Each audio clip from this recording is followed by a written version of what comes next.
Assalamualaikum warahmatullahi wabarakatuh. Selamat sore dan selamat berakhir pekan untuk seluruh pemirsa di rumah. Senang sekali hari ini saya Nadila Saleh dan juga Natalita kembali hadir menyapa Anda di Apa Kabar Indonesia akhir pekan, yang tentunya pemirsa kami akan menghadirkan sejumlah kabar-kabar menarik dan penting untuk Anda ya. Betul sekali. Nanti kita akan berdialog mendalami lebih jauh mengenai kecelakaan Air India. Ini sebenarnya apa yang sebenarnya terjadi, kemudian bagaimana seharusnya penanganan awal oleh pihak maskapai ini berlangsung. Kita akan hadirkan informasinya di Apa Kabar Indonesia akhir pekan. Namun sebelum itu ada informasi pertama untuk Anda pemirsa. Ini aksi penyerangan sekelompok pemuda di permukiman di Kota Makassar, Sulawesi Selatan kembali terjadi dan terekam CCTV. Ya pemirsa, para pelaku menyerang menggunakan senjata tajam, anak panah dan busur dan juga parang.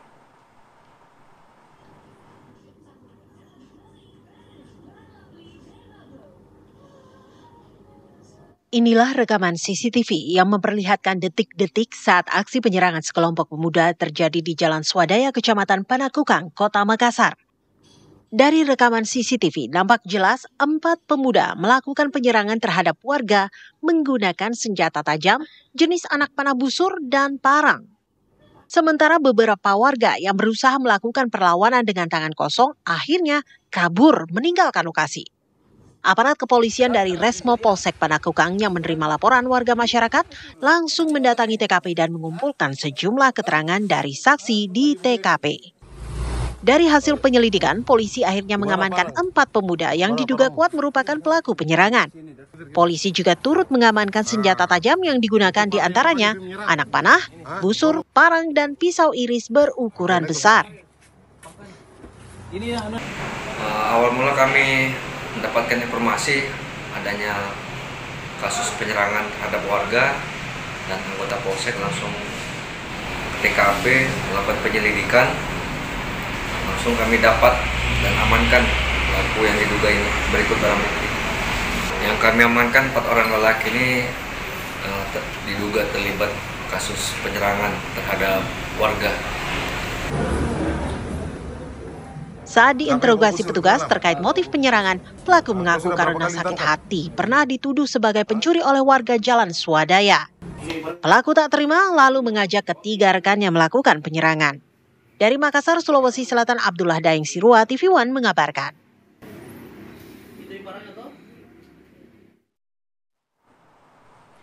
Ya pemirsa, informasi selanjutnya ini harus Anda waspadai apalagi ketika anak-anak bermain karena 4 rumah di Cianjur, Jawa Barat ludes terbakar diduga akibat anak-anak bermain masak-masakan.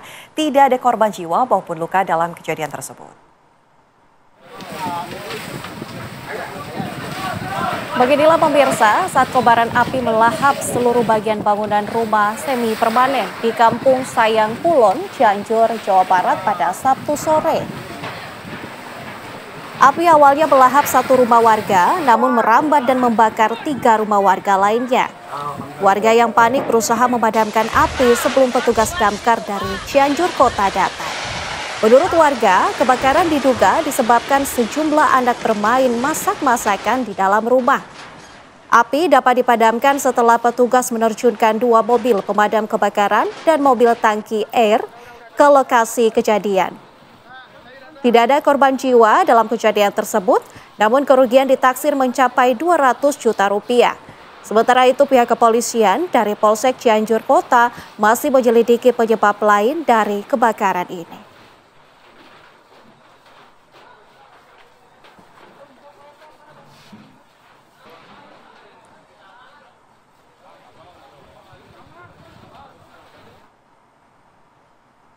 Pemirsa, dari Cianjur kita bergeser ke Purwakarta.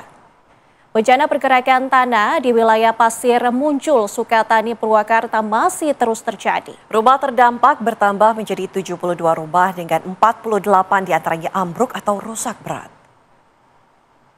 Malam tadi Pergerakan tanah di Kampung Cigintung, Desa Pasir Muncul, Kecamatan Sukatani, Purwakarta, Jawa Barat hingga Sabtu siang masih terus terjadi. Rumah-rumah yang sebelumnya masih berdiri kokoh kini luluh lantah, rata dengan tanah. Jalan utama pun sudah terputus dan sulit untuk dilintasi.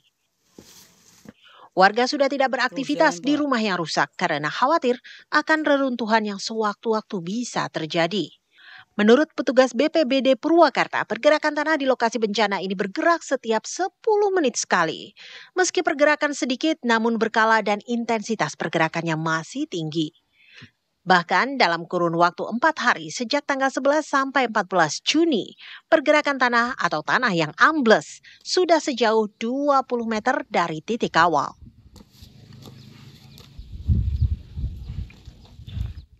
Sementara rumah yang terdampak kini bertambah dari 48 menjadi 72 rumah. 48 diantaranya ambruk atau rusak berat. Ya, untuk saat ini untuk pergerakan tanah sendiri di kampung Cigintung untuk saat ini masih bergerak, sampai saat ini masih bergerak dan rayapannya tidak terlalu besar, cuman setiap 10 menit itu terjadi pergerakan. Untuk total keseluruhan rumah yang terdampak ada 72 rumah, yang 48 rusak berat dan 10 rusak ringan. Ratusan warga terdampak kini sudah mengungsi di sejumlah tempat mulai dari balai desa, gor, rumah-rumah tetangga dan saudaranya yang lebih aman. Dari Purwakarta, Jawa Barat, Agung Prasetyo, TV One mengabarkan.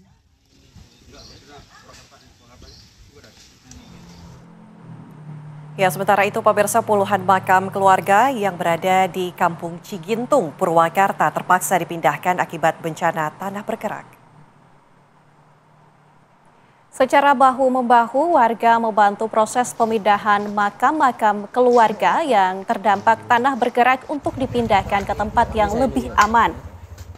Sejumlah warga mengaku kesulitan mencari makam-makam keluarga mereka karena sudah bergeser sejauh 20 hingga 30 meter dari titik awal lokasi pemakaman.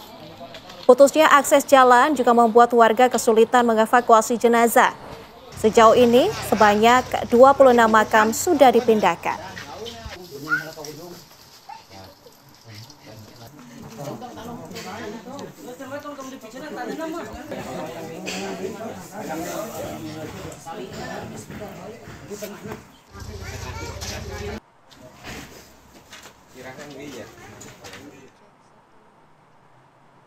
Pemirsa, lagi-lagi balon udara yang berisi petasan ini meneror warga. Ini terjadi di wilayah Jawa Timur dan kali ini pemirsa, balon udara berbahaya itu meneror warga Tuban. Geret, kena anten.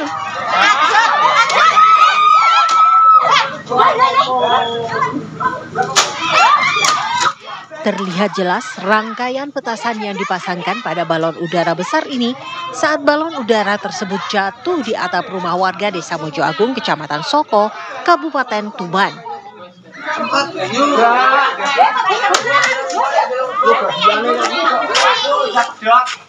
Balon lalu merusak kabel listrik di atas atap rumah dan merobohkan tiang antena televisi warga.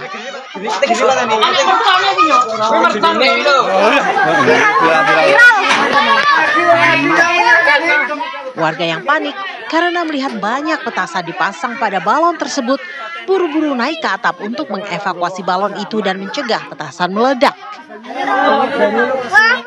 Selain tak diketahui pelakunya, tak diketahui juga niat orang yang memiliki balon tersebut.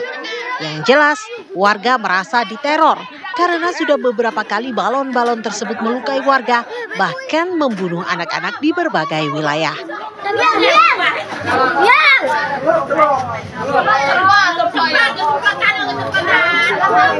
Seorang warga di desa lain lalu menuturkan bahwa ia melihat balon tersebut melintas di wilayahnya sebelum jatuh di Desa Mojo Agung. Tadi pagi itu saya waktu lewat di wilayah Kecamatan Soko, khususnya Desa Simo, itu saya melihat balon udara itu terbang rendah. Warnanya putih, kalau dari kejauhan itu besarnya kurang lebih saya prediksi sekitar 10 meteran. Itu kira-kira ada namanya juga, tapi saya kurang begitu jelas karena jarak saya itu agak jauh. Ya, tapi dari jauh itu sangat nampak sekali itu bawa api sama petasan.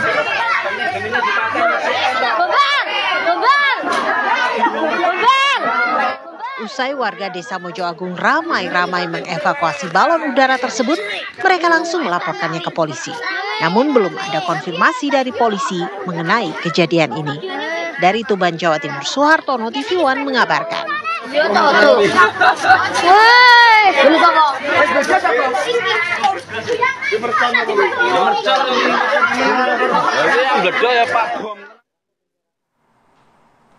Pemirsa, kami harus jeda terlebih dahulu. Usai jeda kami kembali dengan informasi mengenai seorang supir mobil jenazah yang membawa jenazah seorang pasien ODGJ dimasukkan daftar hitam oleh rumah sakit yang merawat jenazah tersebut semasa hidup. Sesaat lagi.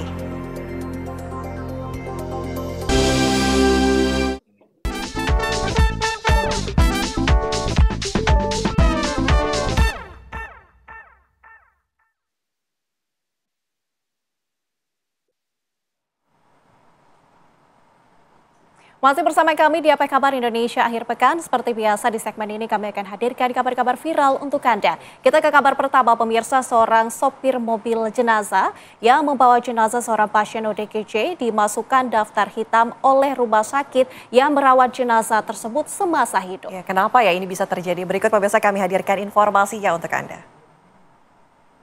Oh, jenazah ini. Ini pasien jiwa meninggal dunia bersama teman-temannya dari Dadit.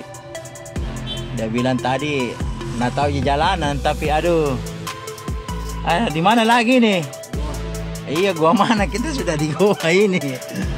Nyasar. Gua mana? Apa namanya kampungnya ini? Yang di belakang, tahu juga? Ah, aduh. Ini bagaimana, bro? Siapa kena mata? Yang di belakang? Oh, Markus sama Sahar. Aduh, bagaimana ini teman-teman ini? Mau dibawa pulang ke mana ini, guys? Bermaksud curhat, sopir ambulans ini malah masuk daftar hitam rumah sakit yang mengirimkan jenazah pasien gangguan jiwa. Mengantar orang jiwa ini. Menurut Rumah Sakit Dadi Makassar, tempat almarhum dirawat, mereka menunggu keluarga almarhum untuk mengambil jenazah. Namun tak satu pun yang datang. Teman-temannya dari Dadi. Rumah sakit pun berinisiatif untuk memakamkan jenazah. Mereka memutuskan mengirimkan jenazah dengan ditemani dua teman almarhum yang juga merupakan bekas pasien gangguan jiwa dan dua perawat. Sementara pihak lain Rumah Sakit Dadi berangkat ke pemakaman menggunakan kendaraan lain. Tetapi di tengah perjalanan, sopir ambulans lebih dahulu sampai di goa, tempat jenazah akan dimakamkan. Sementara rombongan pihak rumah sakit tertinggal di belakang. Nah, ternyata di sana itu dia sementara menunggu saya, sopirnya ini bikin kontak yang viral bahwa ini saya bawa ODGJ, banyak jenazah ODGJ, saya kesasar di sini. Padahal itu bukan kesasar. Saya suruh menunggu, nanti saya bersama-sama membawa ke kuburan. Karena jarak yang ditempati menunggu saya itu dengan kuburan hanya kurang lebih 700 meter. Yang di atas mobil itu ODGJ juga? Yang di atas mobil itu adalah sopirnya, dan ada memang kita naik di situ ODGJ yang sudah pulih, yang sudah sehat. Dua orang. Kenapa dia naik di situ? Karena dia minta, Pak Kabi, bisa saya ikut karena ini teman saya. Ini misalnya juga saya membantu. Artinya sama dengan kita. Ini kan tanda kutip tidak punya keluarga dan sudah akrab di sini. Nah, akhirnya dia bilang, saya ikut, saya bantu angkat. Tapi ini kan sudah dikawal, ada dua perawat, saya kasih ikut di situ. Cuma karena pada saat dia turun ini sopirnya foto, dia video. Sopir ambulans juga sudah meminta maaf dan videonya diunggah ke media sosial. Nah, apa tanggapan Anda setelah tahu bahwa ternyata video viral ini adalah konten yang direkayasa? Dari Makassar, Sulawesi Selatan, Andri Reski, TV One mengabarkan.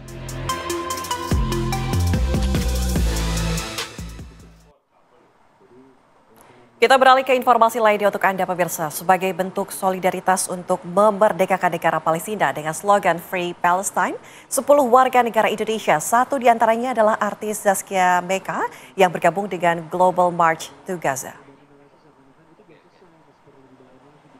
Perwakilan Indonesia terbang dari Jakarta ke Mesir pada 12 Juni lalu. Aksi itu direncanakan berlangsung pada 15 Juni. Mereka rencananya berjalan kaki sejauh sekitar 50 km bersama ribuan warga dari 50 negara menuju Gerbang Rafah. Aksi dilakukan dalam rangka untuk menyerukan dibukanya akses bantuan kemanusiaan ke Gaza. Namun perjalanan 10 aktivis kemanusiaan ini pada Sabtu 14 Juni kemarin dilaporkan tertahan di Kairo, Mesir. Para aktivis berada dalam pemantauan ketat aparat keamanan Mesir dan tidak diperkenankan bergerak bebas. Mereka diminta tinggal di lokasi penahanan sementara dengan estimasi waktu minimal 1 pekan.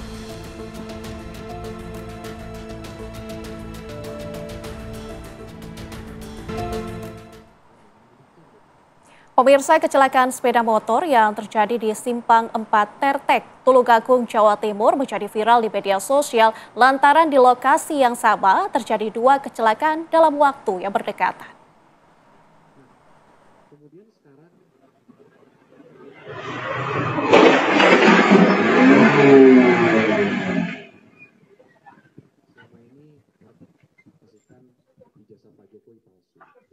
Simpang 4 Tertek, Tulungagung, Jawa Timur menjadi sorotan.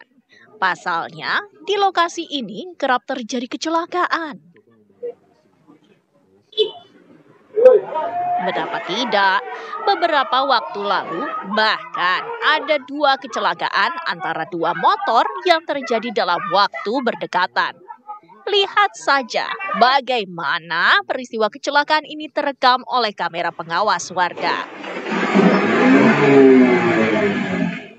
Beruntung saat kecelakaan itu tidak ada korban jiwa. Namun siapa sangka jika di lain waktu akan ada kecelakaan yang menelan korban jiwa.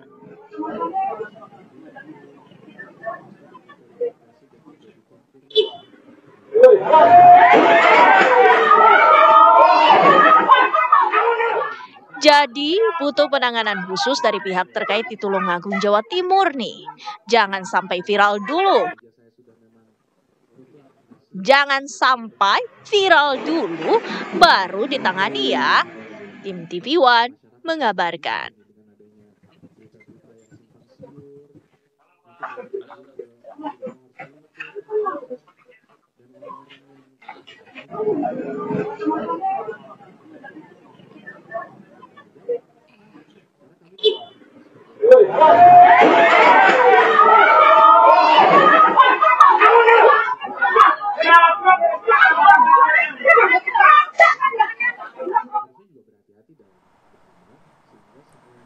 Pemirsa, sebuah video yang memperlihatkan seorang polisi wanita tengah karaokean menjadi viral. Pasalnya, polwan ini menanggapi komentar netizen di video live dengan judes. Yang julid-julid keluar aja ya. Aksi seorang polwan yang diduga bernama Dea Frieska Ola Febri saat tengah live di TikTok menjadi viral. Pasalnya, Dea diduga live saat tengah jam kerja di instansi tempatnya bertugas. Aksi Dea ini pun menuai komentar netizen yang memintanya untuk lebih fokus bekerja ketimbang live di TikTok. Keluar aja ya.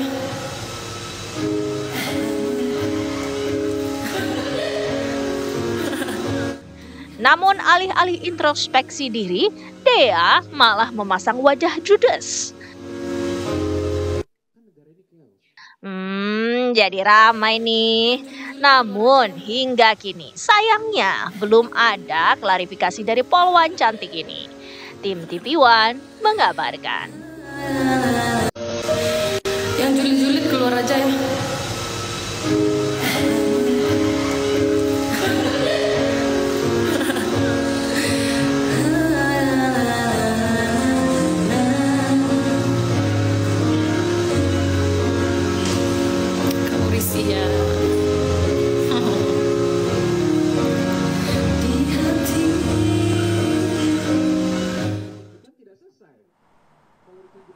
Pemirsa, Polres Badung, Bali menangkap seorang warga negara Australia karena menyimpan kokain di saku celananya saat polisi gelar razia lalu lintas. Nelson Philip James, warga negara Australia, ditangkap jajaran Polres Badung, Bali. Penangkapan terjadi saat polisi sedang gelar razia. Polisi berhentikan motor pelaku dan meminta surat kendaraan. Saat mengambil surat ingin menunjukkan surat kendaraannya, narkoba yang dibawa pelaku jatuh dari saku celananya. Saat diperiksa, pelaku menyimpan 2 klip narkoba jenis kokain dan MDMA. Dari pengakuannya, warga negara Australia ini akan menggunakan kokain di villa tempat ia menginap.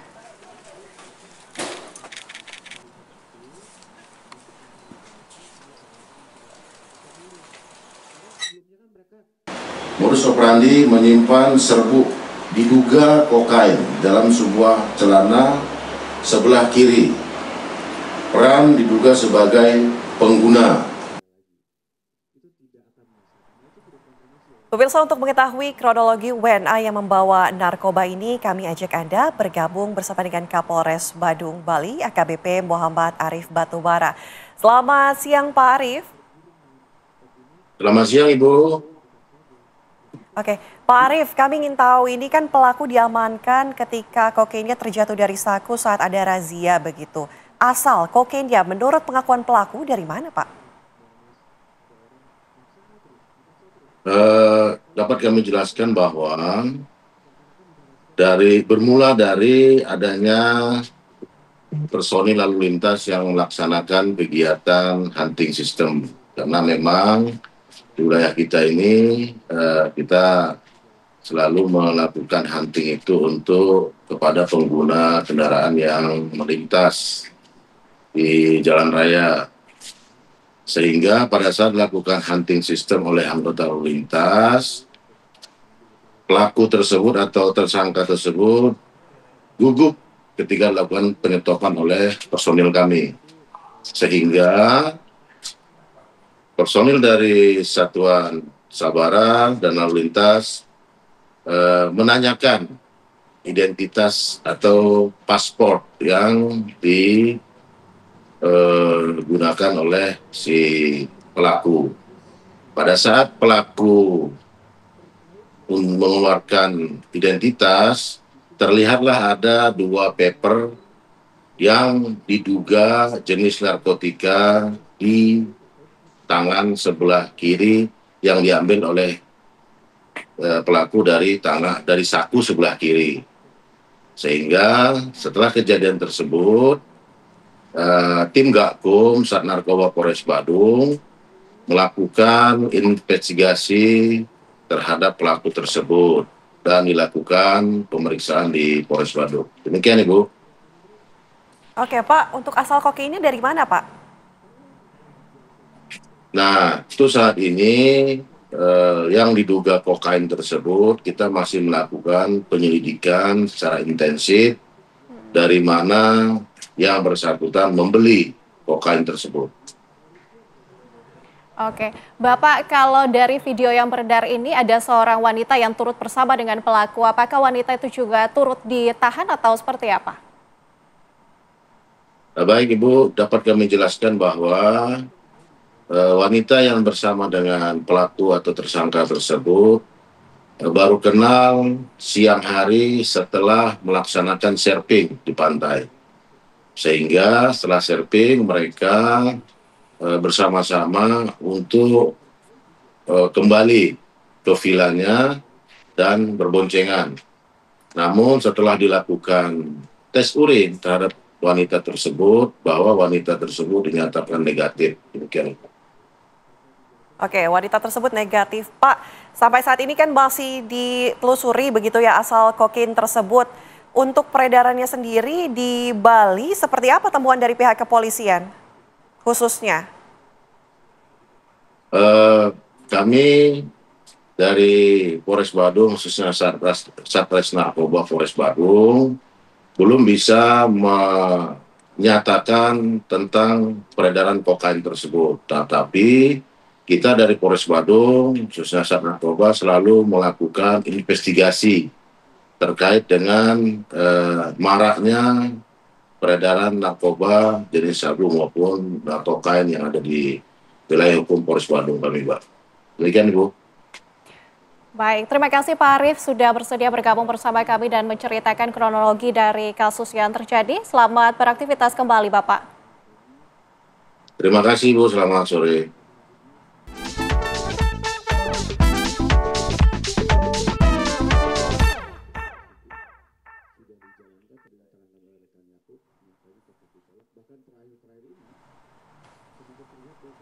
Dan pemirsa, kami harus jeda terlebih dahulu, tentunya usai jeda kami akan hadirkan sejumlah kabar penting dan menarik lainnya. Tetaplah bersama kami.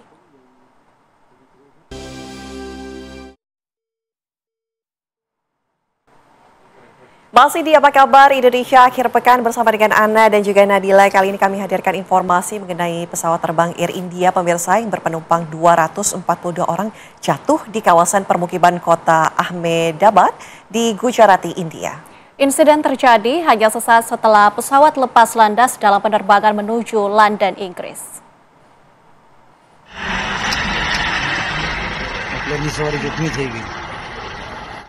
Video warga di media sosial menunjukkan detik-detik jatuhnya sebuah pesawat terbang di kota Ahmedabad, bagian barat laut India. Kecelakaan penerbangan tersebut berlangsung pukul 13:38 waktu setempat. Asap hitam tebal membubung dari lokasi jatuhnya pesawat terbang. Sebuah permukiman padat Megani Nagar, tidak jauh dari kompleks Rumah Sakit Sipil Ahmedabad. Pernyataan resmi dari Direktorat Jenderal Penerbangan Sipil India menyebutkan penerbangan Air India AI-171 jatuh atau hilang kontak sekitar 5 menit seusai lepas landas dari Bandara Internasional Sardar Vallabhbhai Patel, Ahmedabad.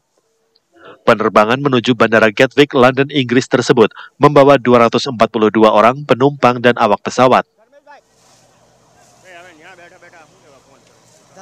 Pesawat Boeing 787 Air India penerbangan AI-171 jatuh di tengah permukiman yang terletak di barat daya Bandara Ahmedabad. Salah satu gedung mendapat dampak paling parah dari tabrakan tersebut. Gedung tersebut adalah asrama bagi dokter muda yang magang di rumah sakit. Insiden terjadi pada saat jam makan siang.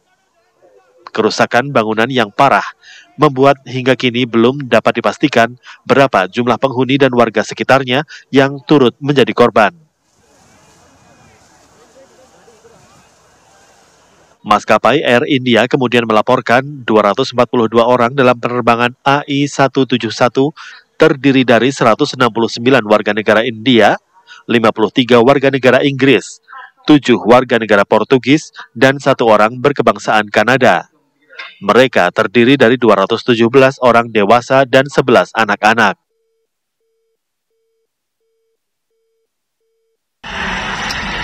Data penerbangan menyebut Boeing 787 Dreamliner merupakan salah satu pesawat penumpang paling modern yang beroperasi saat ini. Jatuhnya Air India AI-171 di Ahmedabad adalah kecelakaan pertama pesawat Boeing 787 dalam sejarah penerbangan.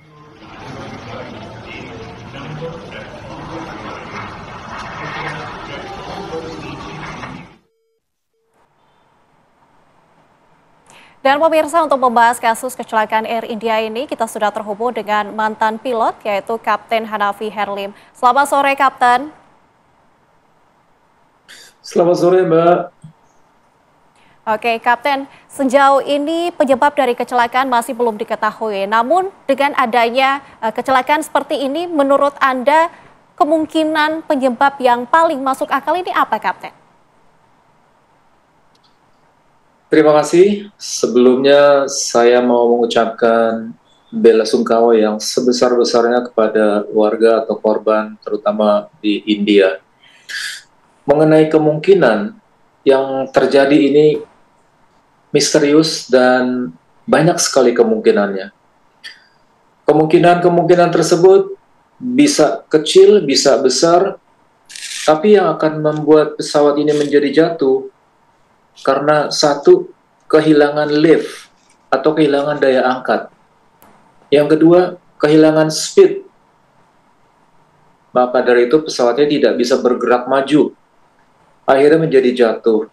Bukan karena stall, tapi karena kekurangan speed atau tidak ada daya majunya. Oke, kita bahas dari kekurangan atau tidak adanya lift, tidak adanya daya angkat. Dikarenakan kemungkinan, salah satu kemungkinannya adalah posisi flaps.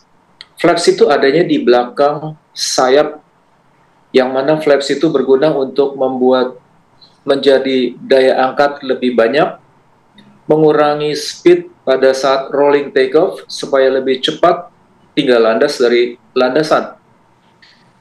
Apakah karena dia tidak memasang flaps pada saat takeoff? Sepertinya kecil kemungkinan. Karena pesawat secanggih 787 Dreamliner ini, dia mempunyai sebuah takeoff configuration namanya. Di mana takeoff configuration itu, kalau seandainya pilot lupa memasang flap, maka pada saat takeoff akan keluar takeoff warning. Di mana takeoff warning itu di Dreamliner ada 6 yang akan memberikan trigger ataupun alarm kepada pilot bahwa ada yang terlupakan. Di antaranya, kalau pintu masih dalam keadaan terbuka atau tidak lock, secure lock. Yang kedua, karena flapsnya kurang atau lupa memasang flaps. Yang ketiga, parking brake-nya masih on.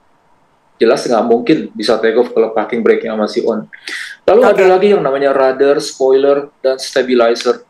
Itu semuanya ada sekitar 6 take off warning. Apabila tidak pada tempatnya atau tidak pada posisinya, maka pesawat akan mengeluarkan alarm atau warning kepada sang pilot bahwa ada yang lupa, ada sesuatu yang something wrong.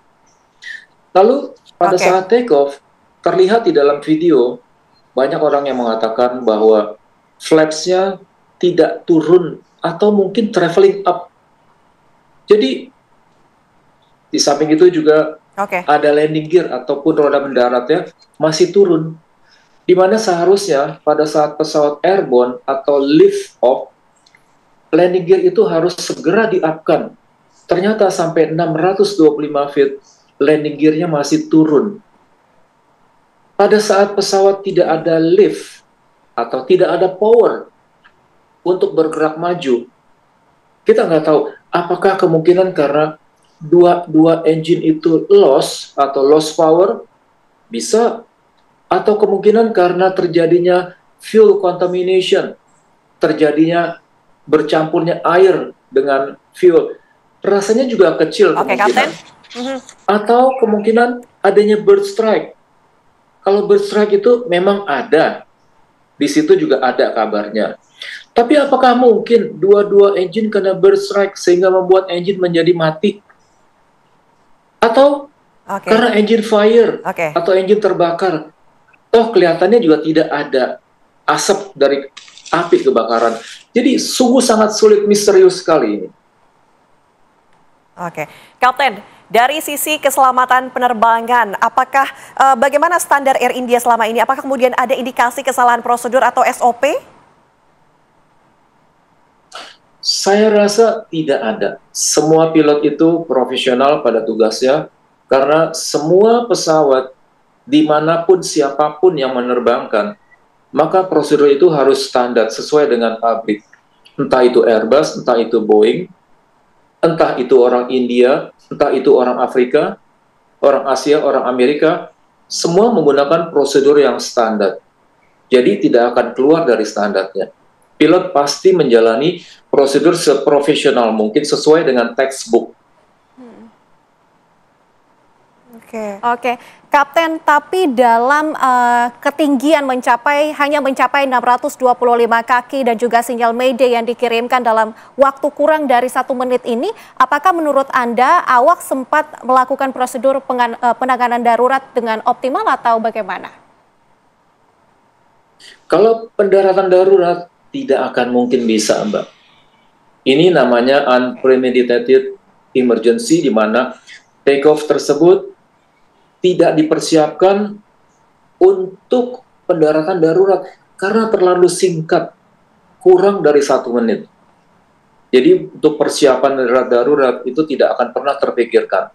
Bagaimana caranya untuk menerbangkan pesawat itu yang paling fokus pertama.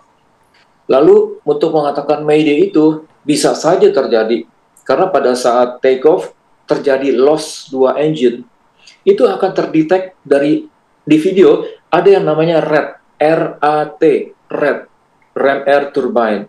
Itu keluar artinya dua engine itu mati, maka RAT-nya itu keluar.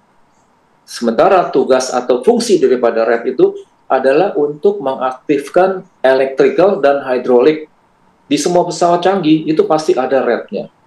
Nah, karena indikasi dari RAT-nya itu keluar, itu berarti 2 engine loss, 2 engine power-nya itu tidak ada.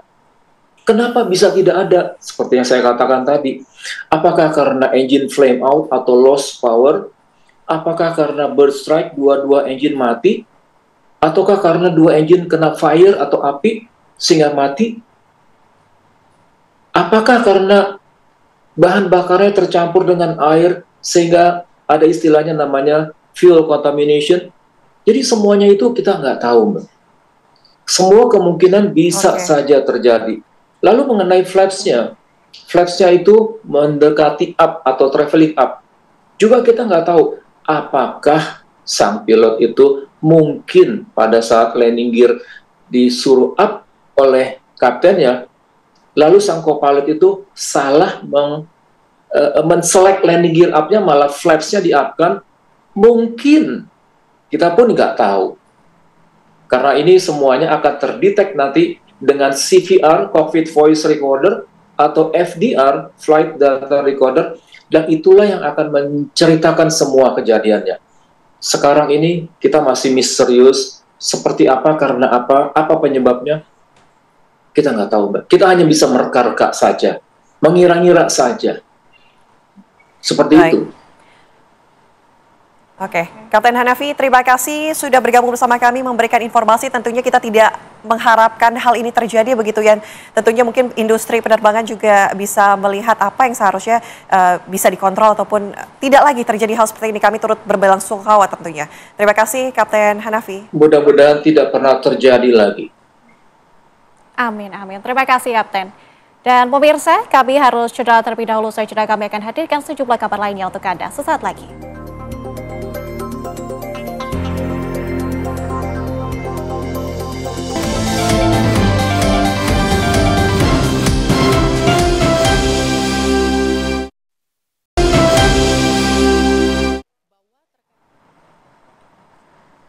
Ada kembali di Apa Kabar Indonesia Siang. Pemirsa, hari ini tim kuasa hukum dari Jokowi menggelar konvers berkaitan dengan perkara dugaan ijazah palsu. Informasi selengkapnya kita tanyakan rekan Celia Alexandra yang berada di lokasi. Celia, silakan laporan Anda. Baik, selamat siang Ana, Tealita, dan juga pemirsa bahwa hari ini benar sekali dari tim kuasa hukum Joko Widodo, Yakub Hasibuan tadi menyampaikan kepada awak media terkait dengan babak baru kasus polemik ijazah Joko Widodo atau Presiden ke-7 Republik Indonesia Joko Widodo.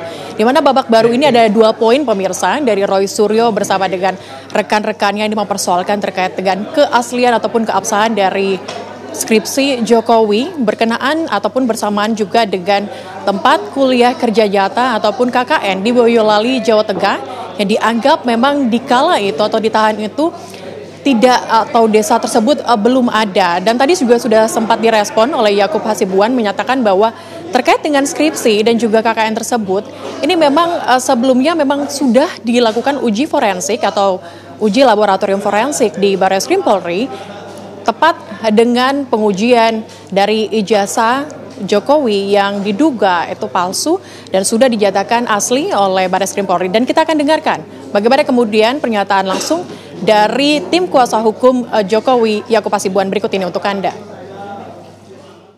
Bahwa penyelidikan di Barreskrim mengenai keaslian ijazah Pak Jokowi itu sudah dihentikan. Jadi laporan mengenai adanya ijazah Pak Jokowi yang palsu itu sudah dihentikan karena tidak ditemukan tindak pidana apapun, sehingga dapat disimpulkan bahwa ijazah Pak Jokowi asli.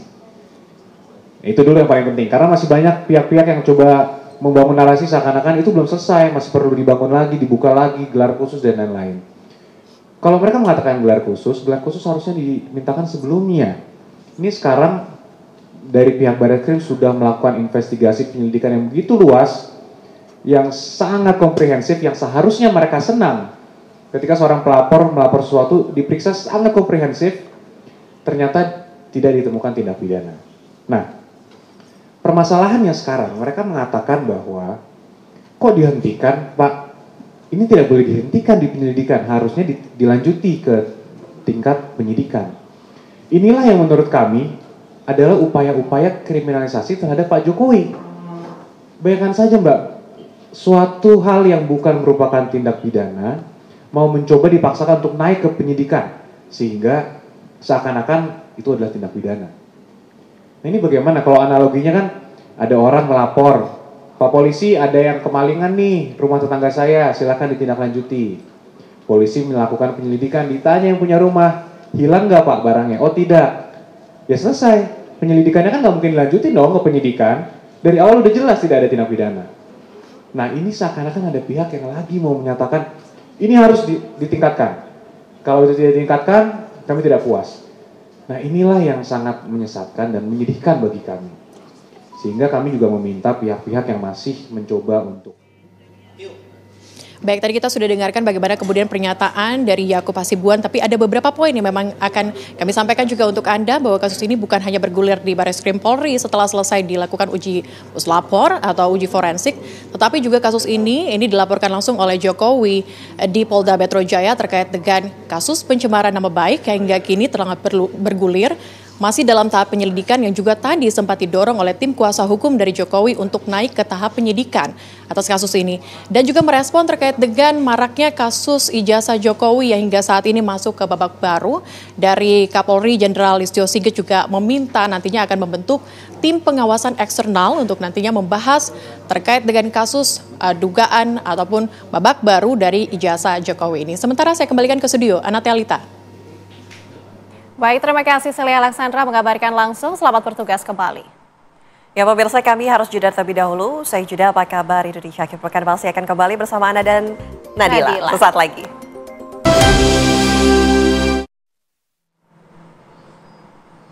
Masih bersama Anda dan Nadila di Apa Kabar Indonesia Akhir Pekan, pemirsa.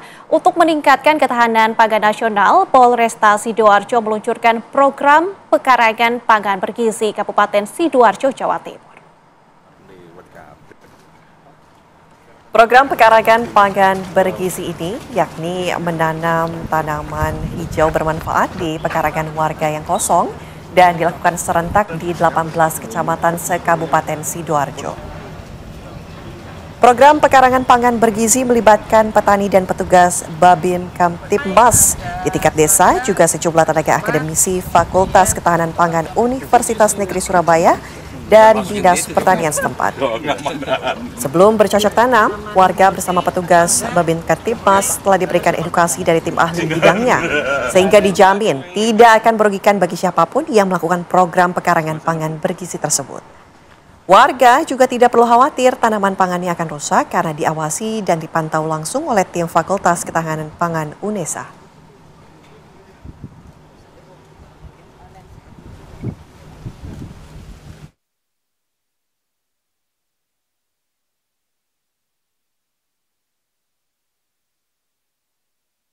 Program pekarangan pangan bergizi ini, jadi kami laksanakan menindaklanjuti ataupun mengimplementasikan apa yang menjadi program dari Bapak Presiden Republik Indonesia, kemudian dari Bapak Kapolri dan Bapak Kapolda.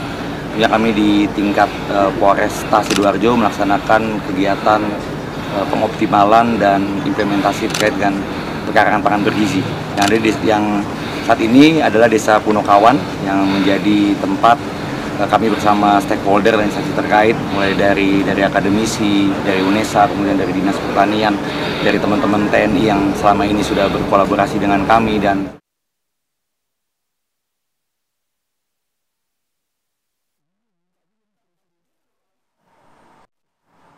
Pemirsa, kabar tadi juga sekaligus menutup jumpa kita di Apa Kabar Indonesia Akhir Pekan. Saya Nadila Saleh dan juga rekan saya Ana Tealita pamit undur diri. Terima kasih pemirsa. Selamat berakhir pekan. Sampai jumpa. Sampai jumpa.